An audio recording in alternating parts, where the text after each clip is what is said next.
واشهد یا مولاي انی بک و بآبائک و ابنائک موقن، مولا میں آپ پر، آپ کے آباء و اجداد اور ابناء طاہرین پر یقین رکھتا ہوں، مقر اور آپ کی ولایت کا اقرار کرتا ہوں، وَلَكُمْ تَابِعٌ فِي ذَاتِ نَفْسِي، اور میں آپ کا تابع ہوں آپ اپنی ذات میں۔ دیکھیں یہ بڑا سخت جملہ آ گیا، یہ اتباع کا جملہ آ گیا کہ وَلَكُمْ تَابِعٌ فِي ذَاتِ نَفْسِي، مولا میں آپ کا تابع ہوں اپنی ذات میں۔ یعنی مجھ جیسا تو اس قابل ہی نہیں کہ میں اس جملے کو کما حقہ کہہ سکوں، میں تو فقط تیمناً تعبداً ایمان کی زیارت کے الفاظ کو دہرا رہا ہوں۔ اس جملے کا مطلب کیا ہے کہ میں اپنی ذات میں آپ کا تابع ہوں، یعنی نہ مجھ میں کسی مومن کے لیے اناد ہے، نہ بغض ہے، نہ حسد ہے، نہ غیبت ہے، نہ تہمت ہے، چونکہ میں ذات میں آپ کا تابع ہوں۔ بہت بڑی بات ہے۔ وَشَرَائِعِ دِینِی، اور میں اپنے دین کی شریعت میں، وَخَاتِمَةِ عَمَلِی، اور اعمال کے اختتام پر آپ کا تابع ہوں۔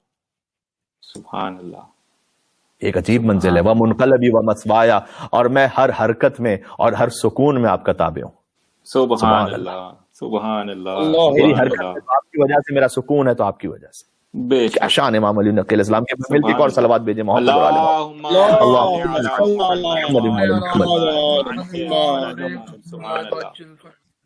وانی ولی لمن والاکم۔ بات ختم ہو رہی ہے اور تقریباً وقت بھی ختم ہو رہا ہے۔ میں محبت ہی اس سے کرتا ہوں جو آپ سے محبت کرتا ہے۔ واہ واہ واہ واہ، سبحان وانی ولی لمن والاکم، میں محبت میں ادھر ادھر میری کوئی محبت ہے ہی نہیں، میرا تعلق ہے ہی اس سے جس سے آپ کا تعلق ہے۔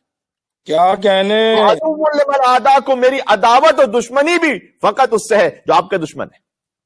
بے شک، میرا ذاتی اناد، میری ذاتی رنجشیں کسی نے، وہ سب ایک طرف، جو میری دشمنی ہے وہ اس سے جو آپ کا دشمن ہے۔